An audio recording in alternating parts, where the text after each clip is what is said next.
Good afternoon, Patriots, and welcome to another edition of Occam's Razor.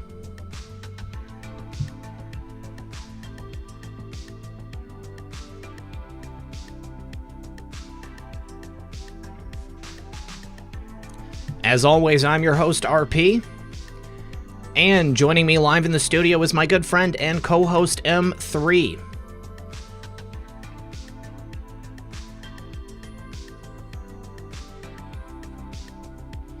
I hope everyone is having a lovely afternoon. Special thank you to all the mods, Jojo K, Leslie, Wheezy, Craig Mason, Real Red Pill Girlfriend, Real Red Pill Mom.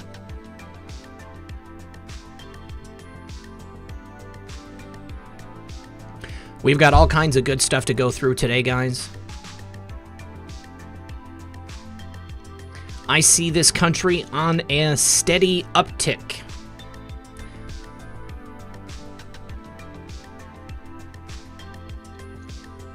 Thank you, mods, for keeping the chat comfy. I appreciate y'all hanging out.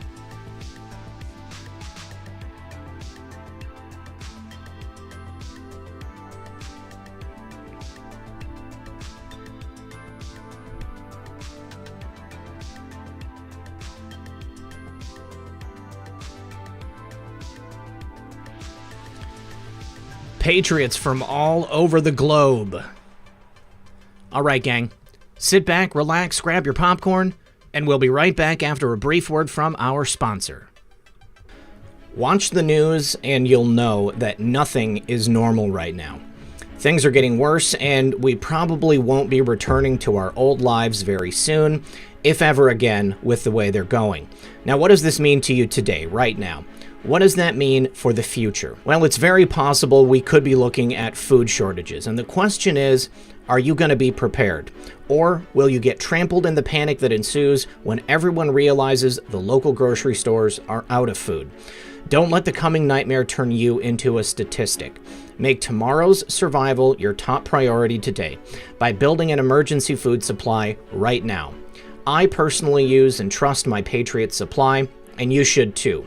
They are the go-to experts in emergency preparedness, and right now you can save $100 on a full 4-week food supply of their delicious and nutritious food that lasts up to 25 years.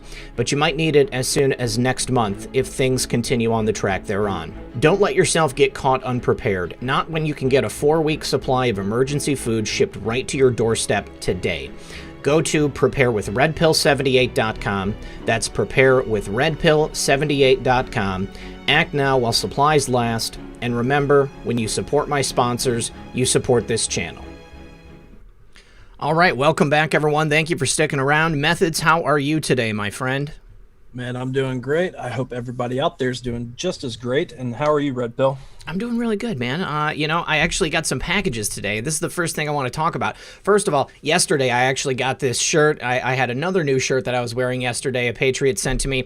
And then I also received a care package from the good people at the Popeye the Sailor Man fan club in Chester, Illinois yesterday. I got this magnet. I got a couple of these Popeye for President bumper stickers. I got this Popeye fan club button.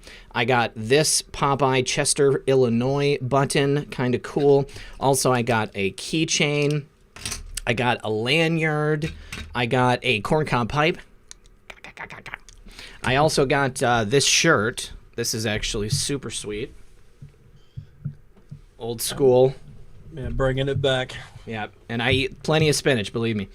And then also this license plate, which is going to go on the front of my car. It says Strong Man. And then also a postcard. Very cool. So thank you, everyone there at the Popeye the Sailor Man fan club. They also sent me a membership, so I'm now officially a lifetime member of the Popeye the Sailor Man fan club. Man, just add to that resume. That's right. I've already put it on LinkedIn. Right. Oh man. So yeah, things are good. Things are good. And I look around at what's happening on the news, and I get a really good feeling. I mean, especially with the case being dropped against General Flynn. Now, I saw some naysayers, maybe some concern trolls out there saying it's not over yet. Judge Sullivan has requested additional time. But the case has been, ordered to be dropped by the DOJ. The D.C. Court of Appeals has also asked for the court to be dropped.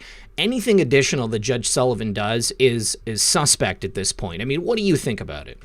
Right. I mean, anything else he does that, just kicks the can down the road, kills a little bit more time, because we all know that Flynn gets, this case gets dismissed, then he could talk freely. And I'm sure he's got a lot to say. I was listening to basically all the little call-ins and stuff he did yesterday. I mean, he hopped around. He called into Rush. He called into Hannity during the day. And then also Mark Levine, however you say it. I don't know. But he called in on all of them. And the general theme of what I heard, one, is that he sounded very happy about the news. Mm-hmm. He sounded very confident and relieved. And he also is very grateful to everybody that's been covering this information, because, he's been watching, not necessarily us, but, all these different people covering things like Hannity, like Mark, Rush, all the news articles from Sarah and John Solomon, everybody trying to defend his honor and just bring out the information. He was thanking everybody. And honestly, I think he was thanking all of us in the general public that have been supporting him, have been showing him love, have been donating and all that. But he did kind of hint in those things, like, I can't talk about these things now, but maybe here in the future I will be able to. Mm-hmm. And he's going to talk, and that's going to be a very exciting time. Yeah, as soon as he has this gag order lifted, as soon as he's able to get out and speak on these topics, I absolutely know that he's just going to blow the lid off this whole thing. And I'm actually kind of looking forward to seeing if President Trump is going to reappoint him into his administration. I mean, the man needs to be made whole. He's going to need a job once this is all said and done. And I can't think of a better place for him to be than in our federal government, using that information that he is holding on to from when he was working in the Obama administration. I think he can put it to a lot of good use, even if it's, maybe in some unofficial capacity. But I think he deserves a job in the government again. I agree with you on that. And I mean, it's really up to him, everything he's been through. And on top of that, this is going to be a catalyst, because once this is dismissed and all that, there's a case to be made. And that's part of the reason why this movement needs to really be behind it. Mm-hmm. On why did they target him then? If there's no crimes committed, why? What was he trying to do? And we know, he was going to audit the intelligence community. He was going to wipe out jobs. He was going to do all these things, basically just, shine a light completely on the corruption going on that's been behind the scenes. So to me, I do believe that he will get back in some kind of capacity in the administration. Even Trump's mentioned that he would love to have him back. Mm-hmm. But also, he also did say, more than once, he's not done.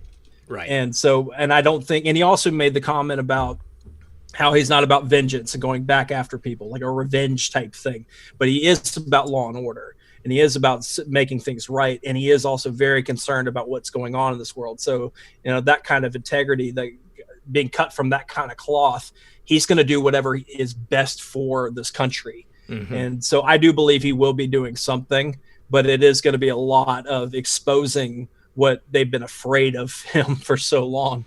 Mm-hmm. It's going to be very, very interesting, very exciting. And I know that we're still got to wait for that ultimate case dismissed, but I'm going to take the lead with him on him being confident about it and say, all right, let's, mission forward. Let's see what happens. Yeah, I absolutely believe that everything is going to work out. It's okay. We know that he didn't commit any crimes, and we know that they targeted him. Those handwritten notes from Peter Strzok that came out showing explicitly that Biden is the one who brought up the Logan Act, former President Obama saying that we need the right people on this. I mean, the evidence is overwhelming. Somebody yesterday said that. I take issue with you calling this a bombshell. Why isn't it a bombshell? It directly contradicts the testimony that Biden and Obama gave previously in regards to their understanding and participation in the investigation into General Flynn. I mean, proof positive, it shows that they were there from the beginning. It was them who really egged it on. I mean, and the whole foundation of the argument against General Flynn was based on what they were saying to their subordinates. I think that it's a really wonderful thing, because it means that these people in the Obama administration, and then when they were held over into the Trump administration, it shows that they weren't acting on their own accord. I mean, they were acting at the behest of that outgoing administration, and they continued to act on that behest even after the new administration came in. It's extremely damning. I agree with you entirely. Texas Sweet Thing in the chat says Flynn would be good over the clowns in America. You know, the intelligence agency would be good. I agree with that as well. Yeah. Because of what better way for him to dismantle it piece by piece and build something up better out of that. And to the point on all the Peter Strzok, those messages he was writing, you know, the writing's on the wall on that. You know, like we always try to say, you know, especially on this show, I mean, it does look just like their text messages before. You know, we all kind of knew that they needed that. I'm glad it implemented you know, implied that Biden's involved and Obama as well. But also lets us know that we've got just as bad handwriting as FBI agents. Made me feel pretty good about that. I mean, just like us, I'm sure they've only been typing for the most part for the last like 20 or 30 years. So, right. Yeah, actually, that is a good feeling. That's hilarious. All right. Well, you know, how many shows did he go on yesterday? From my count, maybe the chat can help us out with that. It would have been 3, and then Sidney Powell went on Hannity last night without him. How was that? I do believe it was 3. No, it was good. I mean, I caught the tail end of it, but she's able to say more than really he can. Right. So she's agreeing that this is entirely like the worst scandal. She was agreeing with everything Hannity says in between his TikToks, avalanches, you know, it's happening statements, him talking in the way that he can about stuff. She was agreeing with him. Yeah. She could. And so, no, she does believe that justice is going to come too. I think she said that there was confidence in her voice talking about the moves ahead. So, yeah, I mean, we're in full-blown offense right now. Yeah, it is coming, folks. Don't have any doubts. Please keep the faith. Also, what's up to Whitehead? I saw Whitehead in the chat there just a moment ago. I see a lot of people. I mean, we got Scott from Woke. Oh, Scott, Society's what's up, hanging buddy? out with us. Glad to see his channels popping off. And, of course, you know, 412 and all our mods and stuff. Thank you guys for hanging out with us. Yeah, you guys are the best. Okay, so the next thing I think we should talk about is this next bombshell report from Project Veritas. You know, if you thought the last Facebook whistleblower was a bombshell, there's another one. In 2 days, they released 2 different whistleblower videos, and I think that they were designed to be stacked for maximum impact. This is, you know, I mean, in the last one, there was proof of institutional bias at Facebook. We'll go ahead and say institutional racism against white males. And now, once again, it has been reinforced to an even larger degree. I'm pretty sure these guys worked at different offices too.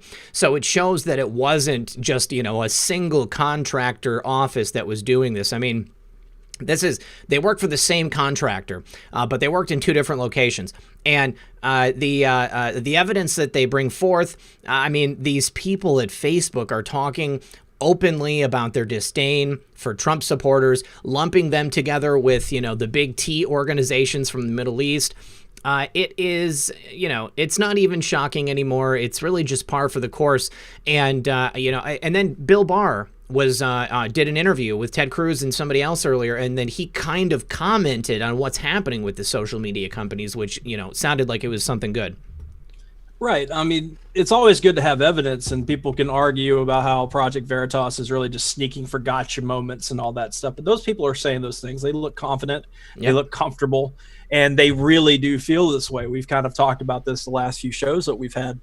But to just see it and then hear it, especially during this whole, you know, race cards raining down from the heavens that everybody's using right now, you know, to have them say, all right, yeah, if you're a white male, you know, good luck. Our lawyers will laugh at you if you try to bring charges against Facebook for any kind of discrimination. Because I even said in that video that, you know, a guy had applied for 2 jobs and he was qualified for the job, as I understand it, and he got turned down. And that person's belief is because he was a white male. And that person was, I believe, Hispanic as well. So, I mean, it's not like somebody was tribing up with him and saying that he got the raw end of the deal because he was white. I mean, it was a woman, and she was Hispanic, and she was admitting, and I think she was a little angry, it sounded like. She wasn't you know, happy about that fact. So, you know, clearly, I mean, it's company-wide. I mean, you know, there are so many laws that they have been breaking, and I got to believe that Project Veritas has been passing this stuff off to the DOJ this whole time. Right. I mean, I would imagine that they would want to filter through them first and give them stuff, because they're not going to be able to show certain things that are being said, because there is an open investigation of which Barr was talking about on what big tech is doing. So to me, just take it from this, that these are great things to show people that are on the fence, or, haven't exactly woken up yet. Show them this and say, this is Facebook. This is what they're doing. And it's not to trigger people, but it is something for them to be aware of this censorship, because we've been screaming about it for years. Yeah. A lot of the politicians are, that we do have been saying something. Trump's definitely been saying stuff about it. So having those kind of clips is great. You know what else I loved is that there was an executive featured in this new video that had been featured in a previous Project Veritas expose talking about censorship of MAGA and President Trump. And now in this one, she's back in a new job talking about the exact same thing to a greater degree. She said that no one has the backs of white males nowadays, and that you can fire someone for being a white male and you'll get away with it, basically. Right. And I mean, I don't want to take or see this whole situation to where there's the quote unquote, how CNN likes to call it, the big white lashing of like, okay, now we need to have reparations for white people. We just all want an even playing field. We all want to be treated the same. If somebody's got a better resume than we're qualified for a job, that skin color shouldn't be a part of that. So, but we do have to call all these things out. So we can kind of segue, Red Pill, into what was going on with Bill Barr, because I was really happy to come across that he went on the podcast show with Ted Cruz, and they had a lot of stuff to talk about. I'll drop my tweet. I don't mean to be the fame fairy about it, but it's got the information there. I'll drop it here in the chat for you guys. There's a lot of topics in that conversation that is definitely worth watching, because they went all over the place talking about the statues and all that, which I'll just side note it real quick. Bill Barr said that they are combing through their videos of all the statue stuff going on, breaking these laws, and there have been indictments and there will be indictments. And he made sure to point out on the statues that it is a 10-year charge to do that. So they are in the middle of doing those things. It's the whole idea that, the FBI and the DOJ comes in typically after the fact, after things happen, because they aren't beat cops. They have to kind of, come in afterwards and look at all the evidence, and then they do those things. And of course they try to thwart stuff, but things happen. I mean, it's a big country. So they were talking about that. They talked about a lot of things, like with Russiagate, which was really, really cool, because he brought that up, and they brought up the topic, and Bill Barr went straight to how the media handled it. So that's also on his mind. So, they are, the media is in the, the quote unquote kill box and all this. But the main point that I took away from this interview was how he was talking about big tech in general. And the quote there is that we have antitrust investigation of all the major internet platforms. And then he moved on and said most of them, because there are other ones growing. I mean, I don't think they're investigating Parler. I was just going to say, not Parler. Stuff like that. So he kind of just prefaced that. And then he said, or fixed that. Then he said, I expect to be making decisions in the next few weeks about actions on that. And then he went on to talk about how what he's been saying, that they hide behind, whether it be Section 230, or they want to not, the whole publisher, non-publisher argument. And he said that there's a lot of different actions in Section 230, or at least revising it.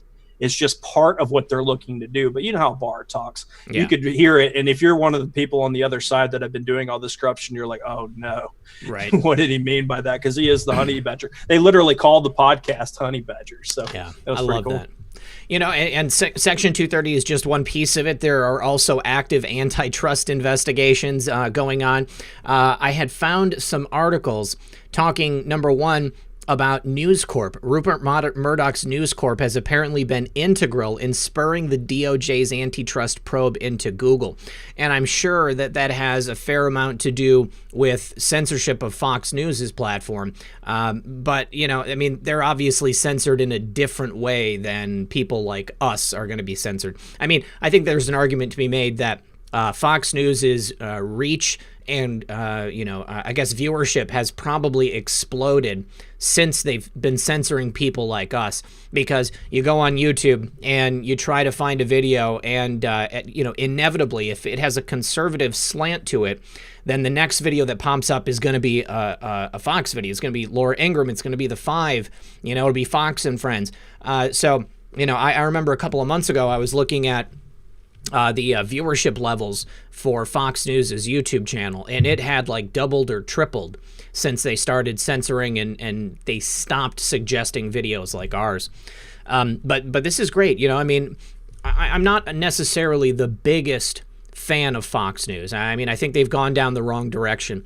But if they're helping the United States government, the DOJ, with an antitrust case against Google, I think that, that's a big thing, because I mean, they have maybe a better ability to capture analytics and the kinds of, things in the censorship algorithm than, just we would. I mean, they could afford to put a whole team on it and watch it.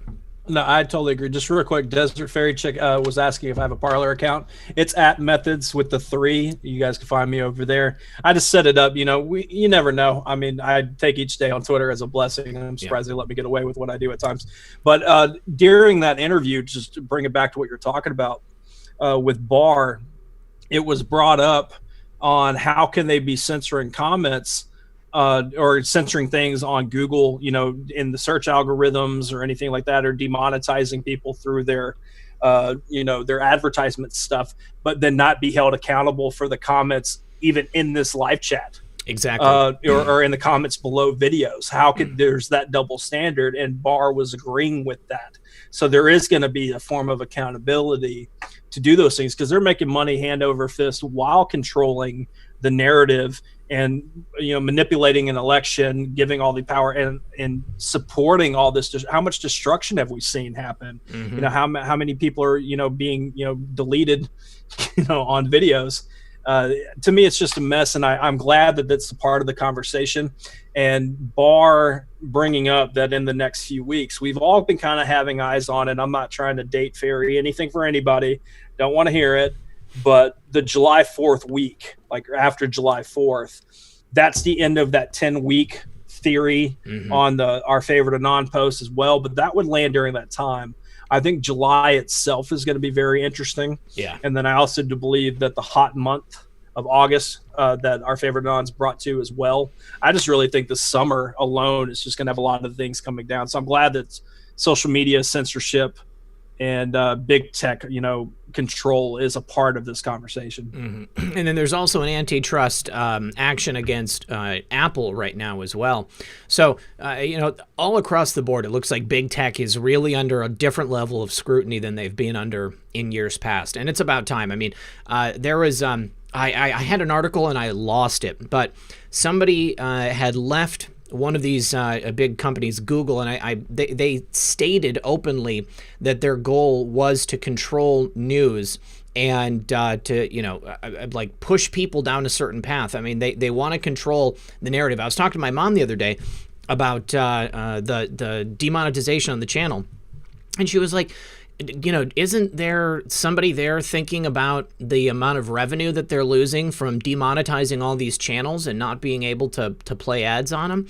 And, the short answer is no, they don't care. They don't care about how much revenue they've lost, because when it comes down to it, their end goal is not to make money. Their end goal is to control the narrative, and their end goal is to shape the minds of the American people and the people all across the globe. In the end, they will make all of the money, like every single penny, if they can direct people down one lane, make them line up like good sheep, and just do exactly what they say. In the meantime, they're perfectly willing to lose a couple of tens of billions of dollars if it means that in the end they're going to be the actual overlords of everything that we look at. Right, and we can all kind of look back at the recent history of the buildup of social media and the real intention of Facebook and all these things. It was supposed to be an open platform, an open billboard or bulletin board for everybody to write their information down and have the spread of ideas, even if they're different, have the conversations. It was supposed to be that way. And Barr's brought this up a few times. He brought it up again this morning about how they offered it as everybody's welcome as long as you're not doing anything illegal. And then it built up enough. They built up enough control toward the whole idea of too big to fail. And then they switch gears. And what, to me, that would have always been the intention, just because of how, we knew where things were going, to where we were going to lose more and more of our rights over time. And a lot of us would have been speaking out. I'm just glad that we're under a Trump presidency to where we're allowed to. And real quick, I still see people in the chat asking about my Parler. I guess you can't find me in search. I've got one too. New to Parler, but I'm dropping mine real quick in the chat for you guys. We're all kind of learning it together. Yeah. I mean, if you just search Red Pill 78 on Parler, then you'll find me. That's me. So yeah, like I think everybody should have a Parler, but like I said in my video yesterday, I mean, what's that post? I love that post from Q. Oh wait, is there a new post? No, that was from last night. Talking about Twitter and Facebook being the battleground. Never retreat from the battleground, Twitter, Facebook, etc. Twitter, Facebook, YouTube, all of these pre-existing social media platforms, this is where the greatest number of eyes and minds are. And I don't think that we should ever abandon these platforms. I want to continue to move forward and to get back what we've lost on these platforms. And I think that is going to happen. I think that's in the works right now. But in the meantime, nothing wrong with also signing up for Parler. I'm going to be doing my best to also post on Parler like I post on YouTube and like I post on Twitter. But, as far as Facebook is concerned, I abandoned that long ago. There's enough people on Facebook still. They can go ahead and take up the fight for me. I'm not going back. I can't handle it. No, I totally agree. And I don't really talk to many people I went to high school with or college with and all that stuff. Yeah. And family members I could talk to over the phone. More Facebook, that's a good place for that battleground.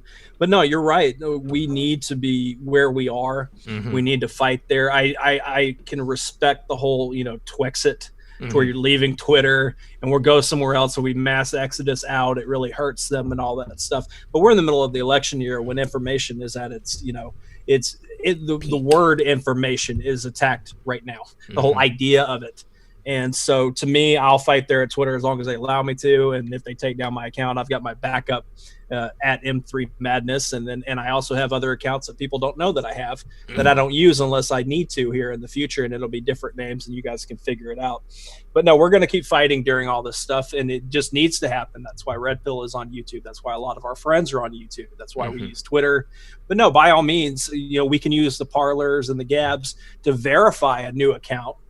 Or help people to know that if we get taken down where you're typically seeing us, we're over there letting you guys know about it so we can verify. Because in this world that increasingly Red Pill is getting away from, aka Zach, about being anonymous, we still have to verify each other. We go through those problems all the time of not being sure. So, but yeah, it is what it is, but it's always good to have backups and, who knows, Twitter could be one of those that crumples under its own corruption. Yeah. And Parler becomes the thing. You got Nunez pushing it. He's literally trolling about it all morning. It was awesome. Bongino, everybody else. So yeah, it's worth having it, but I'm not going to just stop posting on Twitter. That's where the president's at. That's where I get to go pick on a lot of the left that's pushing all this stuff. So I'm going to have fun over there. Yeah, I'm also on Gab, I should say, also at Red Pill 78. Somebody in the chat asked if we believe Biden is winning in the polls. Absolutely not. Biden is not ahead in the polls. If Biden was ahead in the polls, then he would have more than 5 to 10 people show up at his, in-person events. Biden is anemic, all right? The guy needs to eat a steak. He needs to go to sleep. He is absolutely not a contender for the presidential election in November. Do not pay attention to polls. What they do, I used to work for a polling place, okay? I've seen it, like, up close and personal. They have samples of the population. They can tell who you voted for in the past, whether it was Democrat or Republican. They will take a certain number of Democrats, a certain number of Republicans. They can oversample from either side. And even if they take an equal number of Democrats and Republicans on the, for the entire poll, it's not necessarily going to be accurate. They can make a poll say whatever they want by manipulating the data. I love statistics, I love data, and I've seen it so many different times, whether it's in a poll or whether it's in a scientific study, it doesn't matter. You can't trust that stuff by and large. So do not allow them to get you demoralized by showing you that Joe Biden is, 10 points ahead of President Trump. There's no way, absolutely no way. No, I agree with you. And just remind yourself, anybody that is doubting, because you're seeing that it's the same idea about the inflated Kung Flu numbers, about people that might have had it or really didn't, but they were labeled as such, or they really had an underlying issue. And then it became, the inflated numbers. And also we all do remember 2016 and what happened with that. They just have to create that narrative, because if you're going to cheat an election, you have to make it look like even if they cheat enough and they barely knock out Trump, God forbid, knock on wood, do whatever you do. Like, they need to have it look like when Trump comes back around and say they cheated.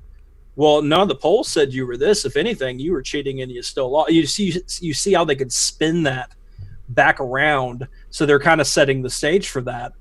And then, and on top of that, if Trump takes any actual measures, as whether it be voter ID or some other kind of thing like that, or knocking out mail-in ballots entirely through an EO, if he can, that would be against the argument. Well, okay, well, he's afraid of Biden, so he's going to stop people from voting by stopping the mail-in ballots. So you could just see the writing on the wall on that. But I'm not worried about it at all. They make up those numbers to me, just whatever sounds good for the narrative, because they want you to believe that they are winning. And then you're also seeing all these things happening in the streets, and not anybody that's tearing down statues or protesting or rioting during all this stuff is going to be voting for Trump. Right. Yeah. It's all psychological, guys. They want to convince you that there's no chance President Trump will win in the hopes that you will not go out and vote. They want to keep you at home, demoralized, saddened, depressed.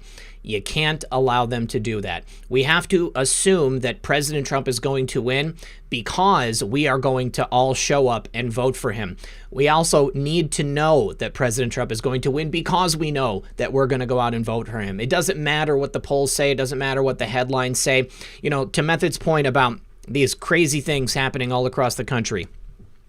Again, you got to ask yourself, where are they happening? Democrat-controlled cities. That's it. It's only happening in Democrat-controlled cities. It is perhaps a couple of thousand people. Maybe 1/10% of those people are the violent ones, the ones ripping down the statues. It is an old Bolshevik trick, all right? They fill up a room with a bunch of people. A couple of them are angry, and then you get other people echoing their sentiments, and then they report on it. They cover the news completely, blanketed with this stuff, and then it makes people think, oh my God, the country is exploding. Everything is terrible. But that's not it. Even in Seattle's autonomous zone, the CHOP, the residents and the business owners are beginning to push back against what they've done. Think about those poor people living in that area. If I had an apartment in that downtown area of Seattle, I would have already left. I think you're going to see an exodus from these places. Who in their right mind wants to live in a war zone in the middle of a U.S. city? I don't think many people do. So there is a dozen businesses inside the CHOP zone in Seattle's Capitol Hill. They have filed a 56-page class action lawsuit against the city of Seattle, and they're seeking unspecified damages to be determined at the trial. Think about how many, I don't even know how many businesses are in that area, but their entire business model has just been destroyed as a result of the city allowing these things to go on. And then, I think I heard the other day we've had our fourth shooting right there in the CHOP zone. I think 3 people have died. It is a crazy, crazy thing. And the entire blame is rested squarely at the feet of the mayor and the people who are running the city of Seattle. Right. And we kind of saw that coming because we were all asking that question, like, what are the local businesses thinking about it? Mm-hmm. So there are the lawsuits. There is going to be a lot of things that states are going to have to deal with. And just real quick on the point, as far as the statistics go, 412, our buddy out there in the chat says, I'm a data scientist by trade. I've seen every trick in the book to make the numbers tell your desired story. So, yeah, I mean, it's just how you look at the data and spin it. Mm-hmm. Justify it enough, and then also how you present it. Didn't they catch Cuomo? Went to him on CNN, who was just showing statistics from 2016, blaming it on Trump when he wasn't even president yet. I would not be surprised. When it was like racism's like building up and stuff. No, that's because they were pushing all that issue because of, it was a voting year, but it wasn't about Trump at all. So, no, I agree with you on that. As far as these autonomous zones kind of thing, they are kind of losing their steam. Mm-hmm. As I understand it, and then maybe the chat can give us an update unless they've been ordered to stop playing with their real life fort that they've created in the streets. And also I've seen some screen caps of whether their chats in their Reddits or something like that. And they're talking about not doing the autonomous zones, but now going to online action, and they're going to be really fighting on the internet for everything. So they are kind of waving, not the, no pun intended, the white flag on all this, but to me, I think that is going to change, and I think that there's about to be a hammer come down on the statue stuff. Because isn't there a statue that's been, they set a time clock on it being taken down tonight? Can't remember which one. I know that Francis Scott Key's statue was torn down last night in Washington, D.C., the author of the national anthem. And Sonia in the chat says 53 businesses now and homes have filed suit against the city. So, yeah, it's getting bigger. Now, if they do try to take this statue down tonight, I think they're going to be met with, equal force. There was choppers that they brought in to Washington, D.C. as well. They were hovering very low. Washington Post made a huge deal about how close to the ground they were.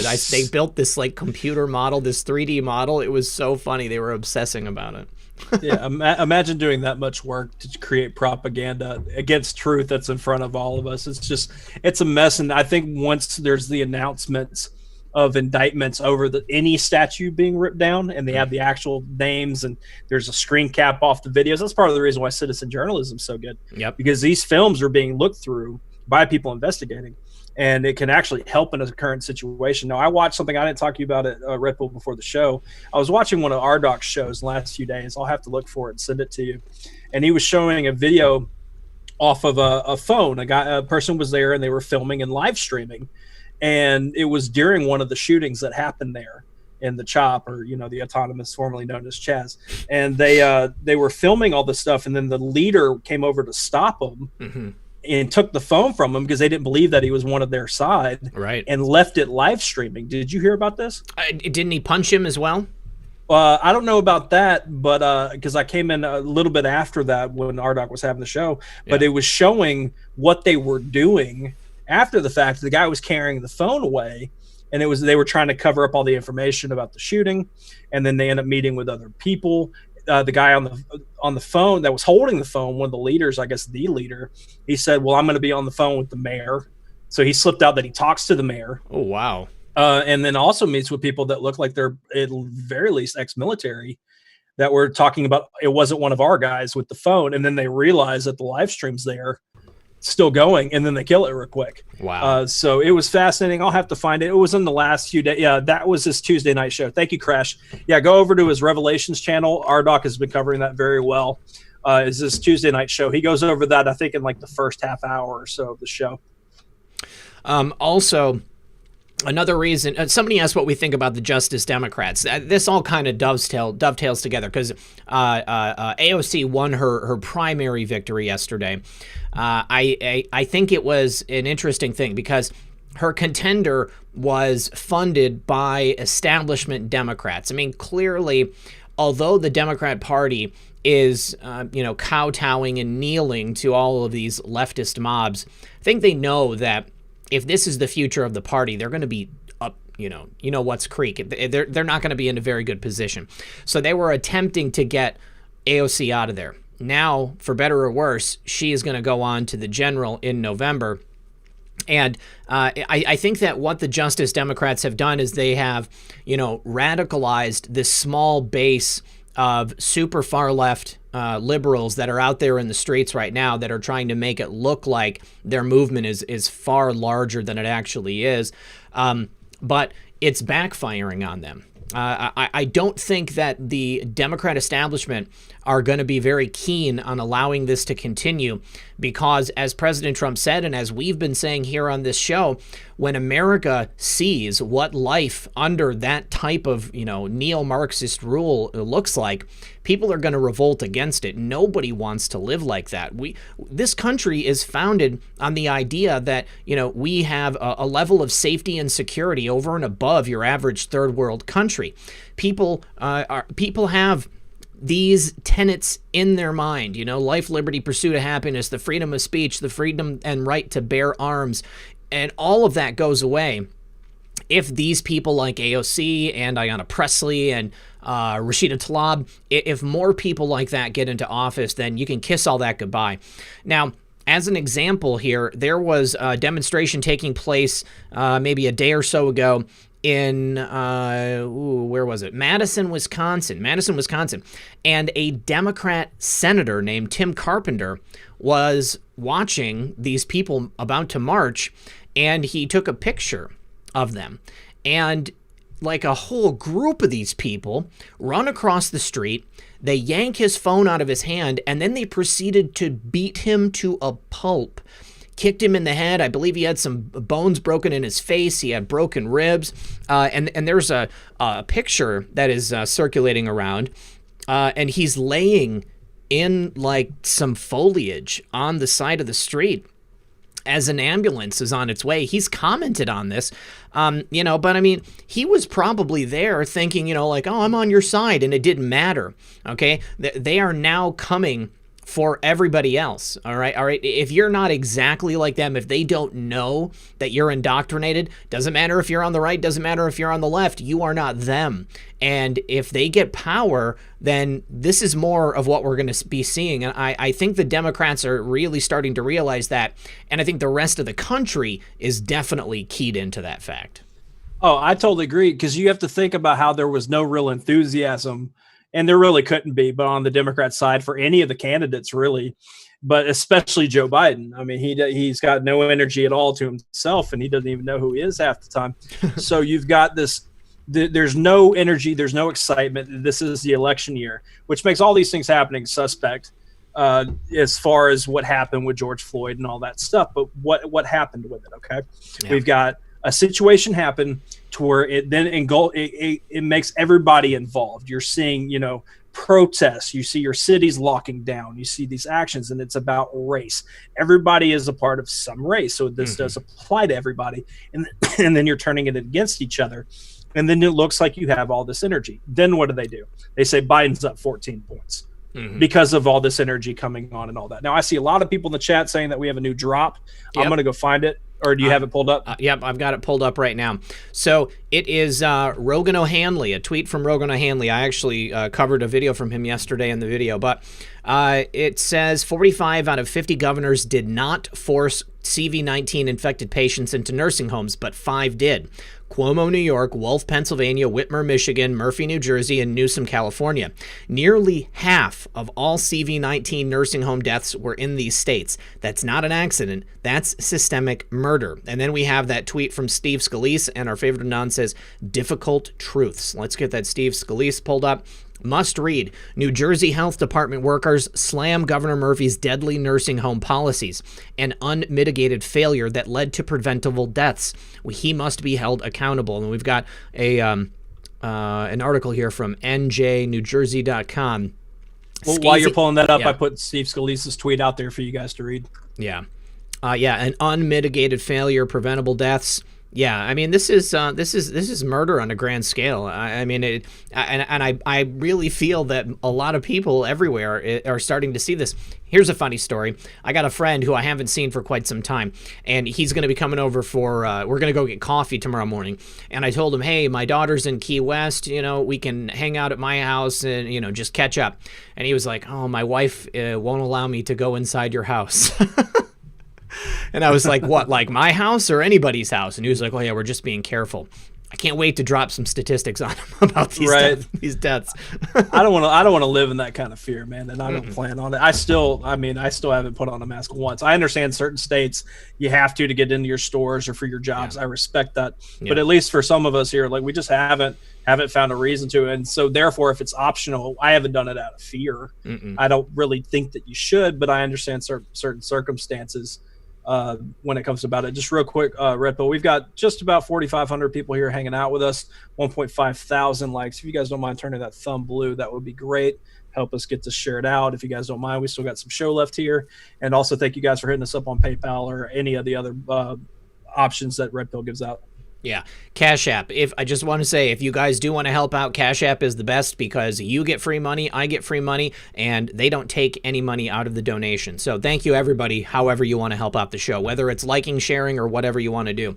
Now, another thing that I think is significant is we have prominent Black Americans coming out against this movement that you see in these major American cities and speaking out against the violence and essentially what they're doing, because they're feigning all this outrage. You look at the statistics, and of course any loss of life is unacceptable. It's too bad. But you look at the statistics, and then you look at the way they're speaking about it, and you would think that our local police departments were running, gas chambers. Okay, they are just killing people on a mass scale. That's simply not the case. You have some people every year who are ended in a police shooting, and more often than not, those people did something to provoke that incident.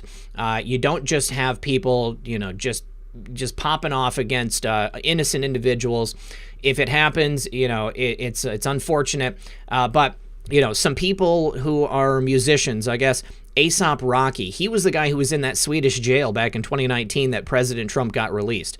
Right. He put out a video condemning the people from BLM and all of these other movements.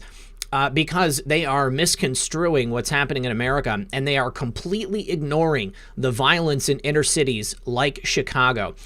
Every weekend in Chicago, you have, 15 to 20 people who get gunned down, children to adults, and those names are never broadcast.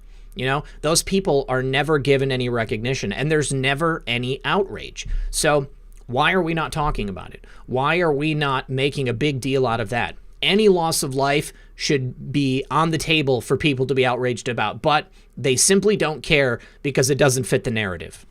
Right. We got to talk about garage door pulls at NASCAR and faux outrage about fake news. To me, Bubba. Yeah, right. Oh, Bubba. The whole situation, I agree with it. And, we do have situations like the death toll that we all hear about. We all hear about it from Chicago on a weekly basis almost. How many people get shot at? I don't care. It goes back to the argument of race doesn't matter. This is about human life. This is taking a life from another. So getting into all this stuff about, the old folks' homes and stuff happening, that is systemic. You can see it. It's down to 5 people. I imagine they all did not follow the federal regulations that they were given. Yep. Or suggested. I understand Trump's running, he's running this presidency on, the people vote in who they vote in. They're the leaders. They're the ones that make the decisions. Let the states be the states. And then the White House and Congress is there to help. It's kind of how it's supposed to be.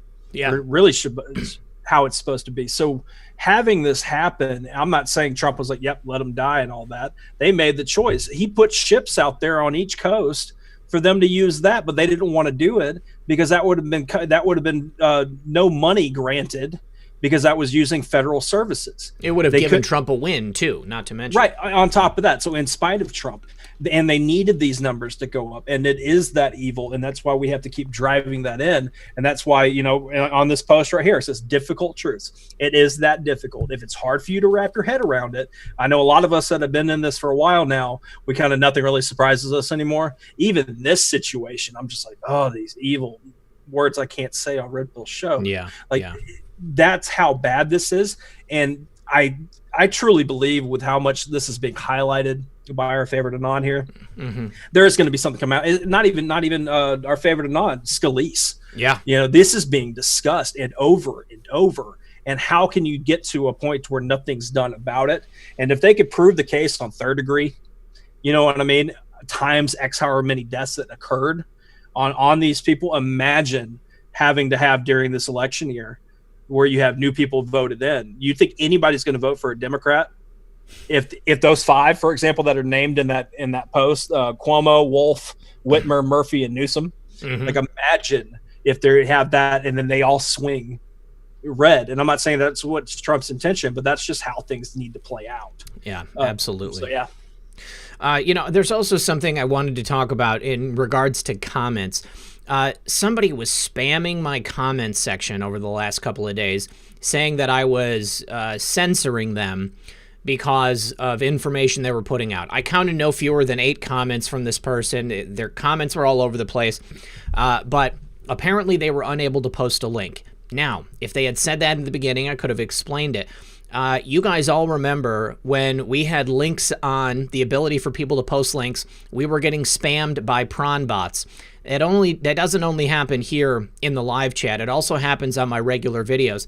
I don't want that stuff on the videos. So you can't post links, and I'm sorry that the bots ruined it for you. But if you want to post a link, all you got to do is separate the .com from the link itself, and then everybody else just has to be smart enough to take that space out if they want to check out whatever that link is. But I just want to let everybody know that nobody is being censored. I certainly don't sit around looking at my comment section waiting for certain people I've never heard of to post a link and then I can delete it. Nobody's posts are getting hidden. If your post is hidden, like here in the chat, it's YouTube. YouTube automatically hides posts that it thinks are going to be offensive or something like that, and I can't do anything about it. And so the mods are working to open up and share those links when it shows that they're hidden. Sometimes they get deleted because maybe they have profanity in them, but nobody here is being singled out. And that's just a point I want to make, because I don't want to be dealing with people spamming my comment section. I can't tell if that person's a troll or if they have good intentions, but a little bit of thought into the issue might have brought you to the correct conclusion. And I totally get you with that. And you can't really tell, because, a shill, if they're good at their job, you can't tell at times, or a troll or whatever. They're hiding under that, guys. But we've literally been talking about censorship and how much we've been against it this whole show, or part of it. So we're not going to then do that during this chat. We do trust our mods. Accidents happen and all that stuff. Might accidentally click the wrong thing on something and all that. But yeah, man, we can just move forward. People get it. And the mods can just keep reminding people. Thank you. I appreciate everyone's concern and understanding. The other thing I wanted to talk about in regards to this movement away from the radicalism that we've been seeing lately, there's been a lot of talk about, disbanding police forces all across the country. And that's been a major tenet of these neo-Marxists that are running this organization and that are causing this unrest in the cities. In a couple of cities where these neo-Marxists are in power, it has worked. They voted for it in Minneapolis, and I know someplace else as well. But in Los Angeles, the LA County Unified School District just yesterday voted against cutting the budget for the police department. There was a couple of things that were put forward. They wanted to cut the budget to the LA Police Department by 90% so that they could then take that money and put it into the schools. Now, I'll be the first to say, schools need more money. Our education of our children is foundational to the future success of our country. And they've pretty much destroyed the American public education system over the last several decades. But this is great. I think this is really good news, because they stated that it would be removing police is not going to solve the problem of underfunding schools or systemic racism. So these people are getting it. I think a lot of people across the country are getting it, and that is essentially the main point that I think we wanted to show. Let me see. We talked about... tell us about this tweet that you sent over, Methods. It's in German, isn't it? Oh, yeah. No, I don't have it pulled up in front of me, but it was just somebody had tagged me earlier. I wish I could remember their name. Yeah. But if you could drop that in the chat for them if people want to see it. It's a German news report on how bad this movement is, or particularly the Anon. It's just seeing it spread around the world and seeing it in different languages. To me, is a badge of honor. Mm-hmm. It should be, because I'm sure everybody in the chat, there's a lot of people in the chat that are not here in America. They just understand that we're all here together. We're going to help each other. If we can get this mess over here fixed here in America, we're not going to stop and say, all right, job well done. The rest of the world deal with it. Mm-hmm. We're always going to try to help out wherever we can across the entire globe, not flat the globe of the situation. But yeah, that's, to me, I just sent it to you for anything. It's just, to me, it's funny. Yeah. Okay. Now, it also reminds me of that post 4516 from yesterday. Shane Huntley, he is an employee at Google's, Google's threat analysis group. So that means that he is somebody working at Google to analyze things like this movement, things they consider a threat, an existential threat to their very existence. And he said that he heard a woman in line speaking about this movement. Waiting outside a lunch place in Silicon Valley today, I overhear a middle-aged woman calmly explaining QAnon to her friend and how it's all part of some grand plan by Trump to rebuild the U.S. government. Jarring to run across this in the real world here, because he's running across it in the digital world during the course of his employment. And I think I said something to him like, it's not jarring, it's reassuring. I mean, it means that our message is getting across, and good luck recapturing the narrative. And then our favorite Anon said, interesting, this was prioritized, routed. Google Threat Analysis Group, entry catalog, deep dreaming young dragonfly. There was a dig that was going around about that dragonfly and deep dream. I mean, deep dream, we've heard about that before. But the prioritized and routing of it, I mean, he made a point to put that out, to make that tweet, and I think it was a message to other people in, the deep state, that this has kind of spread outside of their control. They are not able to suppress it in the same way that they have been in the past. As an example, just the other day, QAnon was trending on Twitter with like 54,000 tweets before it got hit again. We keep seeing our movement break through and push that information out because it's just coming at such a volume that they are unable to do anything about it until it's already too late. Right. We can agree at least with these people, like this threat analysis guy, which, I mean, his notifications got hammered, and he doesn't have necessarily a big account. It was like, what, 7,000 followers. For him to be working in that position, you'd think he'd have more. Yeah. But imagine being there and, sitting there at his little, eating his sandwich in his little safe space, and his phone just goes off. And he's just getting thousands of this, you just brought up Q, and then you're getting tagged with all these things. Mm-hmm. But, I agree with you. That is kind of letting his people know that is like that. Maybe he was just putting his thought out there like, wow, I'm even hearing it here, mm-hmm. where reality apparently lives in Silicon Valley.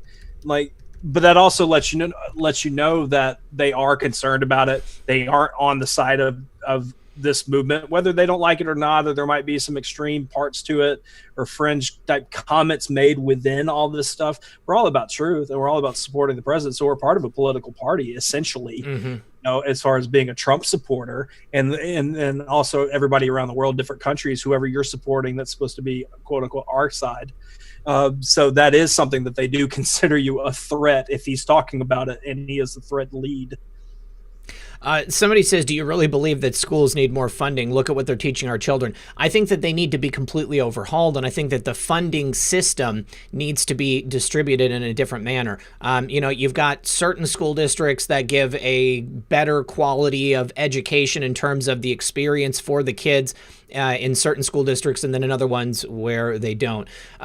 I think that by and large, the U.S. public education system has been completely destroyed, and what it needs is an overhaul and another look at how everything goes into it. But the reason that they don't have the funding necessary is because you got people, the administrators, funneling money out or giving themselves ridiculous salaries or embezzling that money. So that's what I mean when I'm talking about the funding in public schools. So Dragonfly was that the Chinese version of Google that they were working to implement, and I would assume they probably finished and they actually did hand off to the Chinese. And then Deep Dream was a computer program created by Google, a Google engineer, which uses a convolutional neural network to find and enhance patterns in images, creating a dreamlike hallucinogenic experience in the deliberately overprocessed images. Yeah, I actually... here's an example of a picture from Deep Dream. It kind of looks like you're on some type of psychedelic or something. Interesting. So maybe that guy's tripping. He's tripping, right? Because of what he's hearing. No, I agree. And also, if you think about how social media is set up, like you can literally scroll down for forever. It's an endless hole. You're looking for information, or there even that whole idea of people are looking for things to be worried about. So you go through, social media looking for these things, or go down the hashtags, and they go on and on and on. It's kind of like getting, stuck in a dream. You just continuously go down this rabbit hole. So it's very interesting on that. Now, I know we are at the last half hour of the show, 2,000 likes. If you guys don't mind turning that blue, that'd be great. I do at least want to touch on real quick the Supreme Court decision, make sure that we cover that. Yeah. Just because it is, a win in this, all that. So you just want me to go ahead and run with it? Yeah, go for it. All right, yeah, we had the breaking news come out of the Supreme Court this morning. I am dropping the link in the chat for you guys. And basically, the Supreme Court sided with the Trump administration on the process to remove asylum seekers. Court upholds the government's ability to deport unauthorized immigrants near the border. Because we know the whole catch and release mess of they catch you coming across the border and all that stuff, and then they essentially release you in America and give you a court date. Say, hey, make sure that you follow the rules, even though you didn't do it walking in the door. now in this case, the Supreme Court agrees they should be sent back home to then be dealt with however it's going to be, because you are breaking into another country. So the Supreme Court agreed. I know that the Supreme Court's been under fire a lot lately. If anything, just look at things as a case by case and stuff. And this is a win. That's how it should be. All right. Yeah, no, I totally agree, and I think this is a big win for the administration. We do have a new post. Let me just go through these couple of thank yous. First of all, Hey Jude says that Cory Booker is up for re-election in November. Let's turn his seat red. Thank you very much for that, Hey Jude. Ken says, it's my entire PayPal balance. $1.65 donation. Anything is wonderful. I appreciate it. It's all yours. Don't spend it in one place. I wish I could do more, but maybe sometime soon. You do a great job, and you actually put up with me. Hey, brother, I'm glad you're here. Let's see. Also, Kathleen, thank you for that. Cheryl says, hey, Red Pill. Here to support you 100%. Thank you for that. Then we've also got another Judith. It says it's private, so I won't be able to say that. Yes, I accidentally posted a video on my Clips channel, which included profanity at the end, and I'm so embarrassed. Got a couple of notifications from people about it. I deleted that video and I uploaded the correct one. I encourage you guys to watch my video from yesterday. I really got into some good stuff. Also, thank you to Ray. Thank you to Jennifer. She says, thanks for your channel. Thank you to Rebecca. Thank you to Jeanette. Thank you to Sean. Thank you, all of you. And then from Cash App, need to say thank you to Ken. I've accepted that donation. Thank you so much, Ken. I appreciate your generosity. Lynn says, thanks for all you do. Where we go one, we go all. Let's see. Marilyn, she says, blessings to you. Thanks. Appreciate that. My buddy Andy, thank you very much, Andy. Brenda, thank you. Gaffer Anon says, for sports ball, future proves past. Thank you so much, Gaffer. And Christopher, he says, no need to mention. Too late. I already did. Sorry about that, buddy. All of you, I really, really appreciate the generosity. You guys, it means a lot. So yeah, well, this new post methods, look at this. Adam Schiff has put forward a bill, HR 7297, to amend Title 18 United States Code to prohibit the use of an armed force under the jurisdiction of the Secretary of a military department as a posse comitatus or otherwise to execute the laws and for other purposes. That is straight panic right there. They know right. exactly what's coming for them, and Adam Schiff wants to stop it. Oh, I love it. All right, so we've got the actual link to the bill. I'll go ahead and drop the link to the bill in the chat. You guys can check that out. I would definitely say go ahead and read that. And our favorite Anon says worth tracking. And then we have a article from rand.com. This is an overview of the Posse Comitatus Act. So posse comitatus, the power or force of the country, the entire population of a country above the age of 15, which a sheriff may summon to his assistance in certain cases as to aid him in keeping the peace and pursuing and arresting felons, etc. How important is that, considering the fact that we all just got deputized yesterday, taking the oath of office? That is great. I absolutely love it. Now it gives us a segment from the Posse Comitatus Act, Act 18 U.S. Code Section 1385, an original intent of which was to end the use of federal troops to police state elections in former Confederate states, proscribes the role of the Army and Air Force in executing civil laws and states. Key exemptions to the Posse Comitatus Act. Pursuant to the presidential power to quell domestic violence, federal troops are expressly exempt from the prohibitions of Posse Comitatus, and this exemption applies equally to active duty military and federalized National Guard troops. Why is Adam Schiff trying to prevent? Everything you are witnessing, past, present, and future, centrally revolves around the presidential election of 2020. Win by any means necessary. Self-preservation, both future and self-preservation, are in the kill box. I have to believe that that's because we know what's coming, okay? Their futures are by no means secure, and this right here is some pure panic trying to make sure that they are not going to be arrested and that the military is not going to be used to help do it. But it's too late. I don't think they're going to be able to do it. Right. I mean, they live in the world of legalese and hiding behind laws and putting up all this red tape. So anything Schiff does, is an act of prevention or panic. Especially to his Twitter. So no, I agree. To me, that's the kind of thing that like anons and patriots smirk when you see them trying to do that. Oh yeah. Like, okay, yeah, no, we get it. We know exactly what's up your sleeve, and it's not going to work. Man, I am so happy to see this. Let's go. I'm going to go ahead and pull it up. I want to see when he suggested this. Introduced on June 22nd, just a couple of days ago. Man, he has to be just shaking in his boots. Has to know what's coming for him. Also, Eminem says, you red-pilled me 2 years ago. Thank you very much. Yeah, you red-pilled me 2 years ago. Also, subscribe, star support. Well, hey, I really appreciate your generosity there. It means a lot, you guys. Oh, man, there is just so much coming down the pipeline. I mean, I know that the rest of the summer is just going to be straight winning. Every single morning I wake up and I'm just feeling more and more invigorated, more energized. I know that every single day is just going to be chock full of good news. President Trump is so strong and confident in what he's doing for this country, and I feel like all of us need to be too. Again, going back to that video from yesterday, I mean, we were just given a roadmap, the exact course of action that we're supposed to be taking until this mission is seen all the way through. They are going down. Yes, Kathy, they are going down, and there is no stopping it. This ball is a-rolling. The wheels of justice turn excruciatingly slow, but they are very, very heavy. It's coming down. I agree with you entirely. Now, Too Legit B in the chat says, when can Flynn talk freely? Well, that would, to me, once again, I'm not in that world, but my understanding of it is when the case is formally dismissed by Sullivan, which he's been ordered to do by the DOJ and now the Court of Appeals.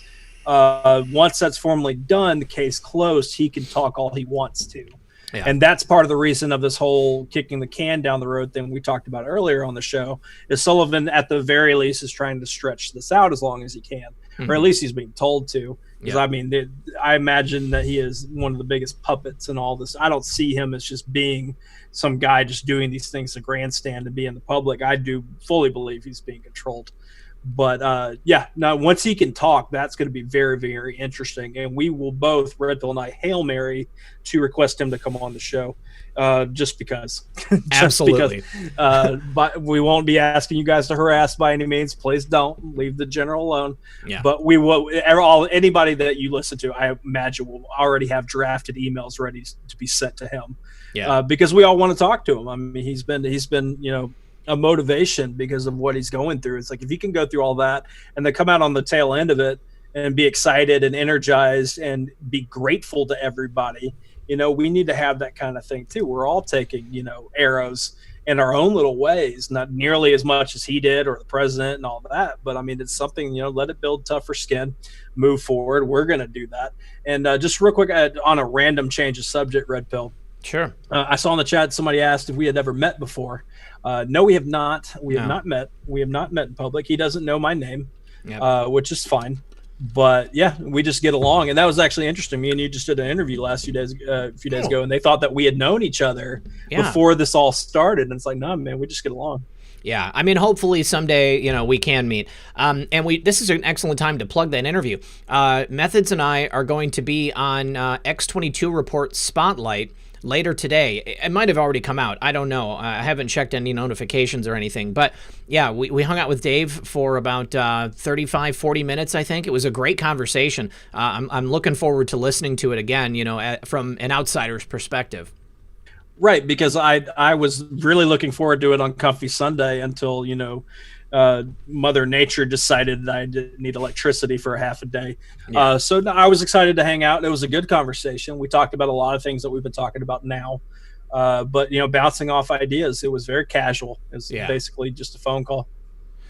You guys, I'm trying to use the Google's Deep Dream generator on... here we go. I've got a picture of the president. We'll upload that. We'll see what it looks like. It's actually kind of cool, but I want to see what it looks like. You can do some really neat stuff. It takes a long time, though. Please clap. Yes, please clap. There's something else I wanted to ask you, Methods. What did you think about post 4518, where we go one, we go all in sign language, but it's missing the W, like George W. Bush? I didn't catch that. I did see something about a W after the fact because I was kind of getting offline for the evening. But no, that's definitely interesting. Yeah. So one of those things that it could be cool, or it could have been just the open source of that screen cap or that graphic that just happened to be close enough. So I don't know. It's definitely interesting. It is interesting. Also, Luke Slytalker's in the audience. What's up, brother? He said something about the file name on this new image. He said that it includes some hexadecimal code. I don't know where to go to look it up. Luke is the guy to go to for that. So, Luke, if you can expound upon that in the chat and then tell us what it means, what are the implications, then I would love to know. Yeah, I'm really hoping we can get Dave back on the show here again soon, because I had a great time talking to him. But I mean, I was looking forward to having that banter, you know, that rapport that you and I already have along with him, and so doing that yesterday was just so much fun. Right. No, it's one of the things that, like, we do all this live. I've only done like a few pre-recorded interviews, but being able to talk to Dave like that, I'm excited for it to come out, and we'll definitely let everybody know and share the links and all that stuff. And no, somebody said in the chat, I sound like somebody that they used to work with in San Francisco. Never been to San Francisco. So, you know, is what it is. Okay. Somebody asks, for people who are new to Q, what does being in the kill box mean? Here, I'll show you. Quite literally, it is when you have words in this squared bracket right here. That is called the kill box. And, you know, I mean, generally it's something that is under threat, something we're supposed to be. Oh, I thought I thought I had it on the screen, guys. Sorry. But this right here, this is the kill box. So something under threat, something we need to be paying attention to, and you know, something that is being emphasized. Quite often it is, you know, people, bad actors, you know, they're in the kill box. It means, you know, we're coming for you. Well, I've also noticed it a lot more recently that it is basically just highlighting words in the sentence to focus on, like, remember this part of the sentence, like the past, present, and future. Right. Think about everything in that thing. But in the beginning, I do remember, Dax in the chat nailed it. Kill box equals focus. Yeah. Focus on these parts of the sentence or the part of the situation. I totally agree with that. Yeah, I appreciate the simplicity. That is exactly what it is. Yeah, me and you will ramble on and on trying to explain, and somebody in the chat just drops a word. We got to fill up 16 minutes. Right.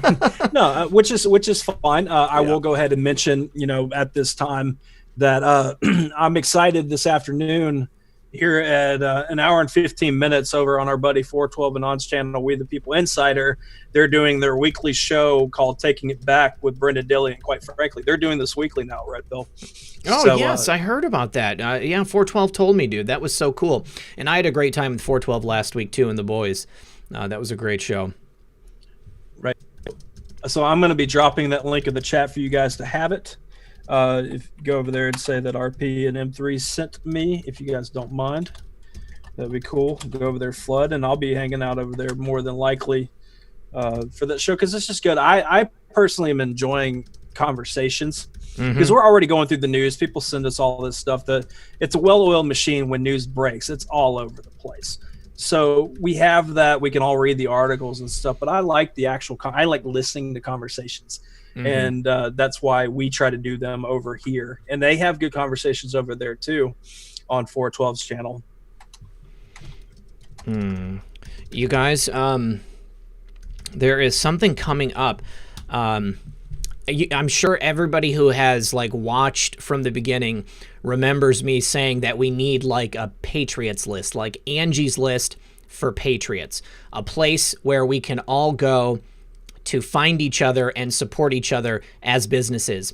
There is something in the works, and the people behind it are going to be here on this channel. I'm not going to explain it exactly, but I just want you guys to know how excited I am about it, because when I am able to announce the full information, I want to make sure that we get as many eyes on this as possible, because I think it's going to be a really invaluable tool for the people in this movement. It's going to be great.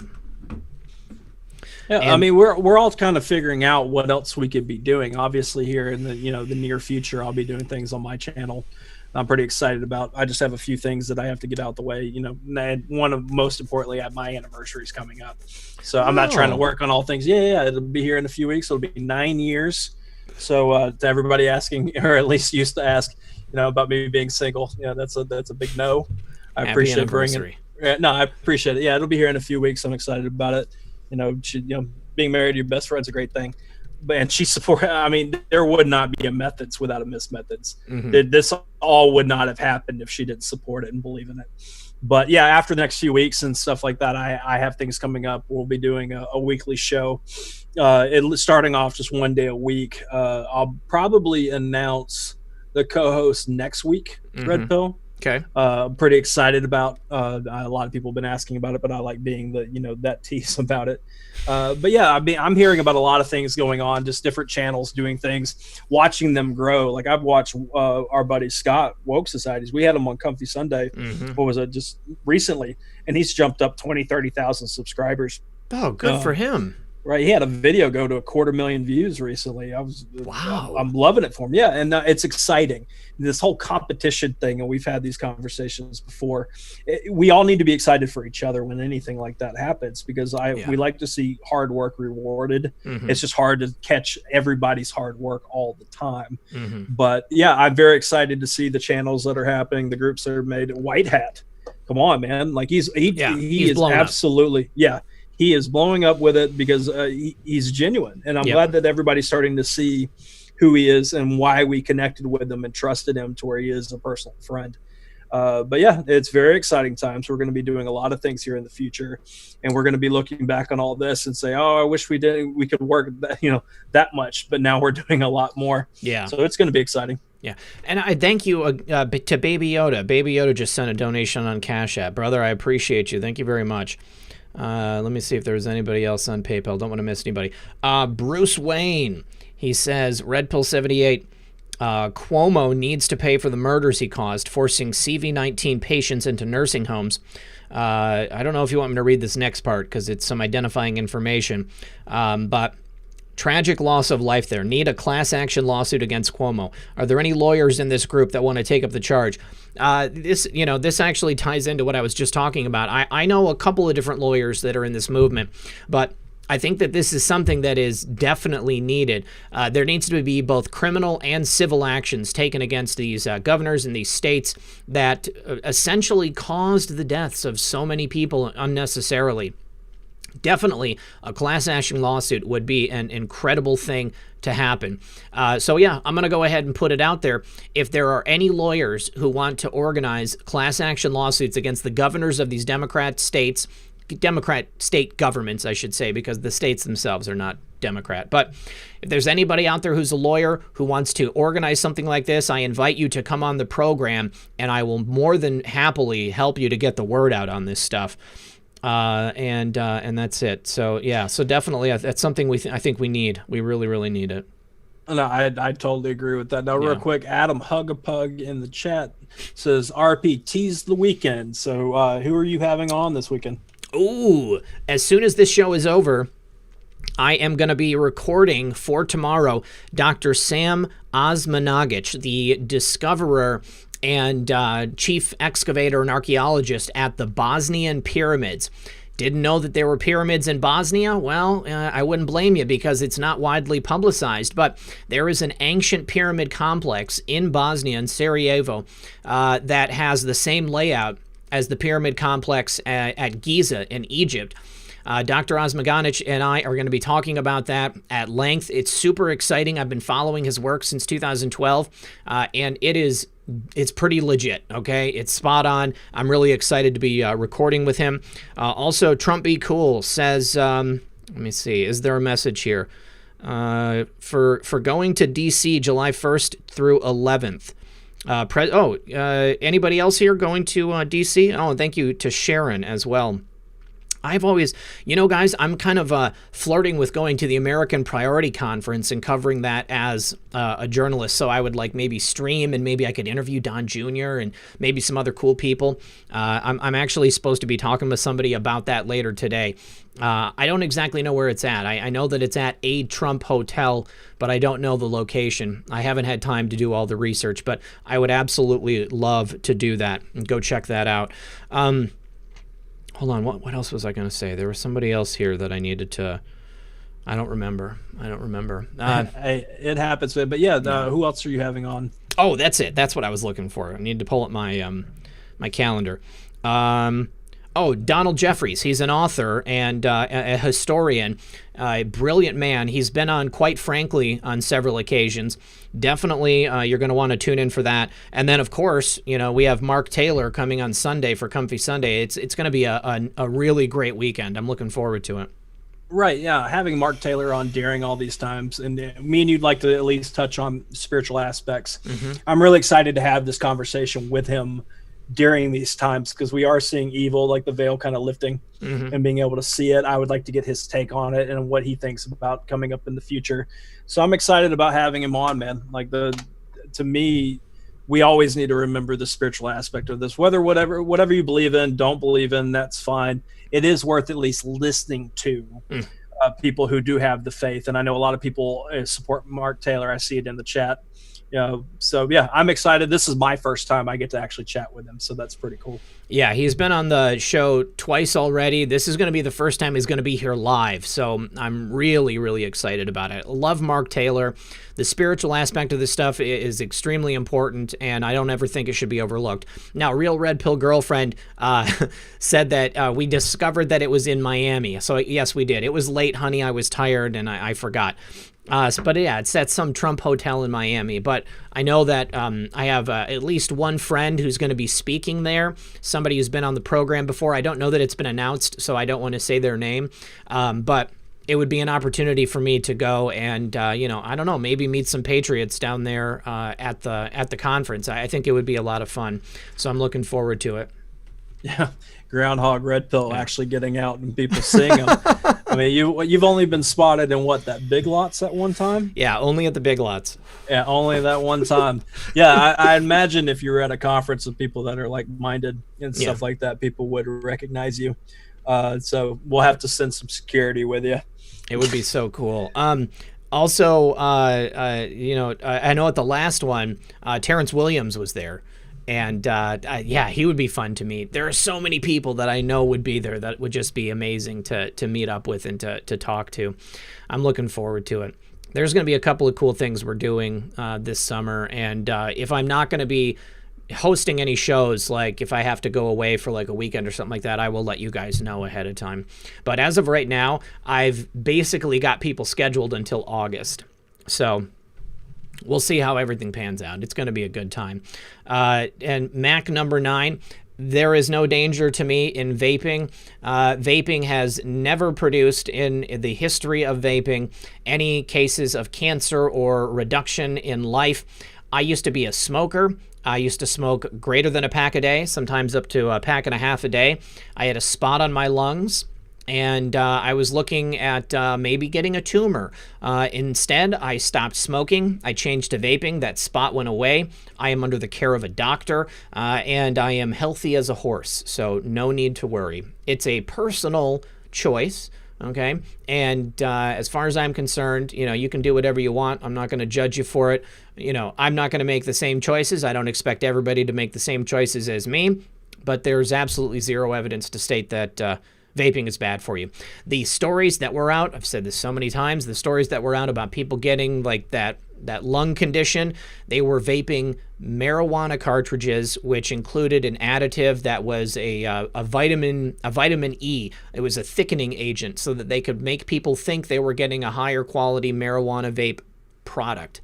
But has nothing to do with what I vape. I am vaping nicotine and vegetable glycerin. So I do appreciate how I get deja vu when you have to go down that spiel. I know, right? Because people are going to call it out, and I saw somebody else in the chat bring it up too. But I know that we're pretty much in the what Mason would call the garbage time of the show. That's we're right. Just kinda, yeah, right. Which if you're not watching Craig Mason, I don't know what you're doing on your Saturday mornings. Yeah. It's a lot of fun to watch his reasonable chats and all that stuff. But once again, I'm just going to do this because 412 is a friend. He will be having Dilly, quite frankly, on here in about an hour. I am dropping it in the chat, spamming, if you will, because that, to me, we've got to make sure that we are supporting and promoting other channels and stuff. So we're trying to work on that, trying to help everybody out. And I'm excited about the shows that we've got coming up. I'm excited for everybody to hear the show tonight. Hopefully, if it drops tonight. If not, me and you are going to get bombarded with DMs asking for it. But it's just a really, really good conversation. And then, we've been working on a few people that we're going to be having on here in the future that we're excited about, guests that we haven't had on before. We've been trying to make sure we do that, each week, since it's one guest or, one or two guests a week, at least for Comfy Sunday. We've been trying to mix it up. But there are some, classics I would like to bring back around, or if we maybe even do it on a Friday or Saturday after your August stuff, maybe we can do it kind of like I want to call it all-star, like we're all leader, but like all the people that we'll get like Frank and everybody to come hang out, and we could just do another like revolving door chat. Man, that was a lot of fun. I don't know if anybody in the chat remembers. We did a revolving door. Was that the Christmas special? And just every 30 minutes, we brought somebody else in and hung out and chatted. It was a lot of fun. Yeah, absolutely. Well, listen, guys, we're going to shut the show down just a couple minutes early because I have to move on to record with Dr. Osmaganich. I appreciate everybody being here. Thank you, as always, Methods, for doing the show with me. I love you, brother. I appreciate it. Thank you to all the mods. Thank you to everybody who showed up and liked or shared the broadcast or supported it in some other way. We appreciate you guys. Tune in at 6 p.m. for another edition of Red Pill News. And otherwise, I will see you guys tomorrow for Friday Night Livestream. Much love, everybody.